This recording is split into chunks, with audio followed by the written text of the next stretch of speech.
ရင်တဲ့သိမထားတဲ့အရာများဆိုတဲ့ကောင်းစင်နဲ့ပြောပါမယ်ရင်တဲ့သိမထားတဲ့အရာတွေထဲမှာဆိုရင်တော့အရေးကြီးဆုံးကတော့အညိုအတေးပဲအညိုအတေးတွေသူများကိုဘယ်လိုပြောခဲ့တယ်သူများကိုဘယ်လိုလုပ်တယ်အဲ့ဒီအရာမျိုးတွေကပြန်မတွေးတာအကောင်းဆုံးပဲပြန်တွေးရင်ပူလောင်တယ်နောက်ကိုဘဝရဲ့ဝမ်းနည်းစရာထိခိုက်စရာအရာတွေတာရကအနေနဲ့ပြန်ပြောတဲ့အချိန်မျိုးပဲကောင်းတာပြန်ထားတွေးလို့မကောင်းရင်ထဲမှာသိမ့်ထားလို့လည်းမကောင်းသူကကောင်းကျိုးတစ်ခုမှမပေးဘူးလူတစ်ယောက်ကိုအတိတ်တုန်းကကိုယ့်အပေါ်မှာမကောင်းတာပြောခဲ့လို့မကောင်းတာတွေလုပ်ခဲ့လို့စသဖြင့်အဲ့ဒီအရာတွေကိုမြတ်စွာဘုရားကအာမပေးဘူးဒီလိုအညိုအတေးပြန်ထားနေတာဒါတွေကိုမြတ်စွာဘုရားကပယ်ပြရတယ်လို့ပြောတယ်မကောင်းတဲ့အရာတွေပေါ့စိတ်ကိုမချမ်းသာစေသောအရာများဝမ်းနည်းစရာအတွေ့အကြုံကြပြန်တော့လည်းဒီတိုင်းပဲဝမ်းနည်းစရာဆိုတာကတော့လူတိုင်းမှာကြုံကြတာဖြစ်ပေမဲ့အဲ့ဒီဝမ်းနည်းစရာတွေပြန်တွေးရင်လေလောလောဆယ်စိတ်ချမ်းသာမှုမပေးဘူးအဲ့တော့ဒါတွေကရင်ထဲမှာမထားတဲ့လူတစ်ယောက်ကအခုလက်ရှိအချိန်မှာကိုယ်တိုက်ခိုက်တယ်ပေါ့ဒီတိုက်ခိုက်တယ်ဆိုတော့စကားကပြောရတာကလည်းအများစုကဒီလိုအတိုက်အခိုက်တွေနဲ့ကြုံနေရတဲ့ခေတ်ကြီးလို့တောင်ပြောလို့ရအောင်အတိုက်ခိုက်များနေတာ哦အဲ့တော့များလာပြီဆိုတဲ့အခါကြလို့ရှိရင်ဒီအတိုက်ခိုက်ကိုစိတ်ဆင်းရဲမှုနဲ့ရင်ဆိုင်နေရမှာဆိုလို့စိတ်ထဲမထားဘဲနဲ့မိတ်ထားလို့ရအောင်ကြိုးစားပြီးနေတာအကောင်းဆုံးပဲ။ဘာကြောင့်လဲဆိုတော့သူငါ့ကိုတိုက်ခိုက်တယ်သူငါ့ကိုမလိုလားတယ်စသည်ဖြင့်အဲ့လိုတွေးရတာလည်းကလည်းပူလောင်တယ်။ပူလောင်နေဆိုတဲ့အခါကျတော့ကိုကသူနဲ့ထိတ်တိုက်ပြဿနာကြုံစေမဲ့ဖြစ်သွားစေမဲ့စကားမျိုးမပြောရင်ရန်တစ်ဖက်ငြိမ်းတာပဲ။အကိုနဲ့ထိတ်တိုက်ကိုလောလောဆယ်ကြုံလိုက်တာမျိုးဆိုလို့ရှိရင်လည်းဘလို့ဟာမျိုးပဲဖြစ်ဖြစ်ကြာသွားတဲ့အရာပဲဖြစ်ဖြစ်လက်တလုံးဖြစ်သွားတဲ့အရာပဲဖြစ်ဖြစ်စိတ်ထဲကနေပြီးတော့တပစီလဲထုတ်တယ်လို့မျိုးချက်ချင်းထုတ်ပလိုက်နိုင်တာအကောင်းဆုံးပဲလေ့ကျင့်ယူရတယ်လေ့ကျင့်ယူရမှာပဲဒီစိတ်အရှုပ်တွေများတဲ့လောကအတိုက်အခိုက်တွေများတဲ့လောကပြဿနာတွေများတဲ့လောကဒီလိုကာလတွေထဲမှာနေရတာဆိုတော့အတတ်နိုင်ဆုံးအရှင်းဆုံးတာနဲ့ဥပိ္ပခာနာပြုဘလို့လာပြောရင်ထဲမှာမကြားလိုက်တယ်လို့နေဘလို့ပဲလာရေးမမြင်လိုက်တယ်လို့ပဲနေ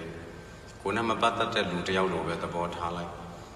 ဘဝချမ်းတော်မတူတဲ့လူတယောက်လိုသာသဘောထားလိုက်ကိုယ်ဘဝတည်တာကိုအရေးကြီးတယ်နေ့စဉ်နဲ့အမျှကိုယ့်ရဲ့နေထိုင်မှုဟာကိုမိသားစုနဲ့ကိုပြည့်စုံနေတာလေကိုမိသားစုနဲ့ကိုပဲပျော်နေရတာလေကိုအတိုင်းဝန်းလေးထဲမှာပဲအေးချမ်းမှုလေးရှိနေတာမျိုးဒါကြောင့်မလို့လေတရားသမားတွေဟာတရားနဲ့ပဲနေကြတော့တယ်အဲ့ဒီလူပြဿနာကြုံစေတဲ့နေရာတွေကိုရှောင်တော့တယ်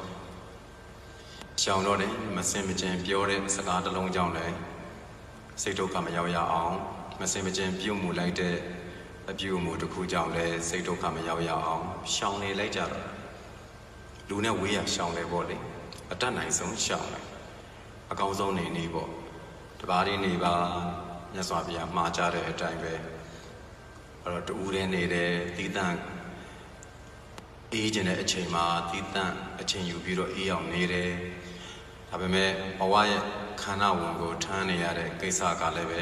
မဖြစ်မနေလုပ်ရတဲ့အလုပ်ကိုခုနစဉ်ထဲမှာမကောင်းတာတွေဘာမှသိမထားပဲနဲ့ဘာမှသိမထားပဲနဲ့လွတ်လပ်တဲ့ငှက်တစ်ကောင်လိုမျိုးနေလို့ရအောင်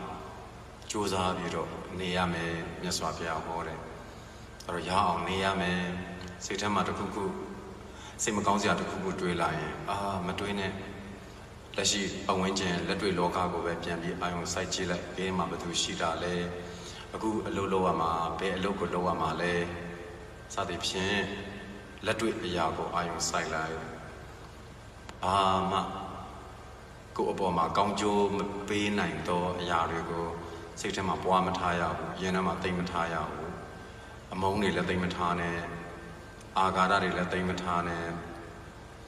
နောက်ဝမ်းနည်းစရာတွေလည်းသိမ့်မထားနဲ့သိမ့်မထားဘဲနဲ့နေနိုင်မှအေးချမ်းမှုဆိုတာကိုကြုံရမယ်ဆိုတာကိုတော့မယုံမရှိပါနဲ့အဲ့ဒါလေးကိုယုံလိုက်ပါတော့ခဏချင်းကိုဖြတ်ပြီးတော့ထားနိုင်အောင်နေနိုင်ရင်အကောင်းဆုံးပဲအေးချမ်းတယ်အဲ့လိုအေးချမ်းတဲ့ပုံစံလေးနဲ့နေနိုင်ဖို့ဆိုရင်ရှေ့မှာကောင်းတဲ့အာယုံလေးတွေကိုပဲရင်ထဲမှာထားဘုရားအာယုံထားတယ်စိတ်ညစ်လိုက်မြတ်စွာဘုရားသာတလိုက်ပေါ့ဘုရားတပြီးတော့ဒါဘုရားမျက်နှာတော်ကိုကြည်ပြီးဂုဏ်တော်ပွားပြီးတော့ဒါအားပြန်ယူတရားကနေအားပြန်ယူနောက်ပတ်ဝန်းကျင်မှာကောင်းသောအရာတွေကိုသာကြည်ကောင်းသောအရာတွေကိုသာတွေးအဲ့လိုအားပြန်ယူအားဖြစ်စေမဲ့အရာတွေနဲ့ဆက်ပြီးတော့နေ့စဉ်ဘဝကိုအရိလိုကြောဖြတ်အဆိုးအညစ်စိတ်ဒုက္ခရောက်စေတဲ့အရာတွေကိုမတွေးမကြံစီပဲနဲ့နေနိုင်အောင်ကြိုးစားပါအေးပါလိမ့်မယ်လို့ပြောချင်တယ်အဲ့တော့ကဘာသူကဘာသားအပေါင်းမိမိရဲ့လက်ရှိအနေအထားကိုသာအာရုံစိုက်ပြီးတော့ဒီလက်ရှိအနေအထားကိုပဲပျော်ရွှင်ရတဲ့အခိုက်အတန့်လေးဖြစ်အောင်အန္တရာယ်ကင်းတဲ့အခိုက်အတန့်လေးဖြစ်အောင်တတိထားဆင်ခြင်သွားကြမယ်ဆိုရင်အားလုံးအေးပါလိမ့်မယ်ကဘာသူကဘာသားအပေါင်းအေးချမ်းကြပါစေ